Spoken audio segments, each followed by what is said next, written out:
Hello viewers, আজকে আমি বানিয়ে নিয়েছি আম কেক বা ম্যাঙ্গো কেক। ঘরে থাকা উপকরণ দিয়ে খুব সহজেই নরম তুলতুলে স্পঞ্জি এই কেক রেসিপিটি বানিয়ে ফেলেছি।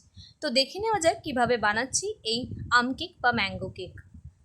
তো প্রথমে আমি এখানে নিয়ে নিয়েছি 100 গ্রাম সুজি। সুজিটাকে মিক্সিতে পেস্ট করে নেব। তারপরে আমি এখানে দিয়ে দিয়েছি 1 কাপ মতো চিনি। চিনিটাকেও মিক্সিতে পেস্ট করে নেব। তারপরে আমি এখানে দিয়ে দিয়েছি আমটাকে মিক্সিতে ভালো মতো পেস্ট করে এটার মধ্যে দিয়ে দিয়েছি। এরপর এখানে আমি দিয়ে দিয়েছি গুঁড়ো দুধ। তো আমি এখানে 10 টাকার আমুল দুধ ইউজ করেছি। তারপরে আমি এখানে দিয়ে দেব হাফ চামচ বেকিং পাউডার, হাফ চামচ বেকিং সোডা, তারপরে অল্প করে লবণ। এরপর এখানে দিয়ে দিয়েছি সাদা তেল হাফ কাপ মতো। এগুলোতে ভালো করে মিশিয়ে নেব।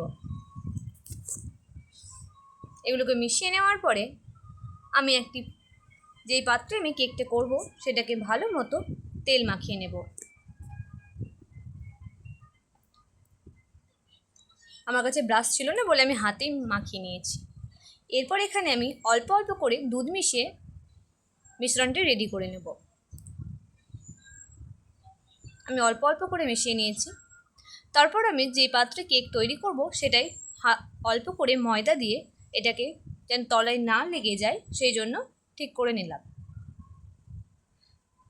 তারপরে আমি এটার মধ্যে যে ব্যাটারটা রেডি করে রেখেছিলাম কেকের পাত্রে আমি ঢেলে দিচ্ছি।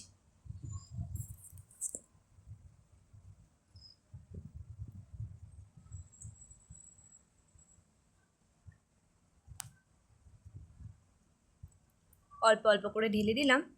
তারপর আমি এখানে কিছু ড্রাই ফ্রুটস নিয়ে নিয়েছি, কাজু কিশমিশ, আপনাদের কাছে আরও কিছু থাকলে দিয়ে দিতে পারেন। তারপর আমি গ্যাসটাকে অন করে নেব। গ্যাসটা অন করে নেওয়ার পর প্রেসার কুকারটাকে প্রিহিটের জন্য বসিয়ে দেব। 10 মিনিট মতো এখানে প্রিহিট করে নিতে হবে। তারপরে আমি কেকটাকে বসিয়ে দিয়েছি। এরপর এটাকে আমি হতে দেব 45 মিনিট। সিটিটাকে খুলে দিয়ে সিমে করে দিয়ে দিয়েছি। বসিয়ে দেওয়ার পর আমার তৈরি হয়ে গেছে এই কেক। হালকা বাদামি কালার এসেছে। তো তৈরি হয়ে গেল আমার আম কেক বা ম্যাঙ্গো কেক। কেমন হয়েছে অবশ্যই কমেন্ট বক্সে এসে জানাবেন।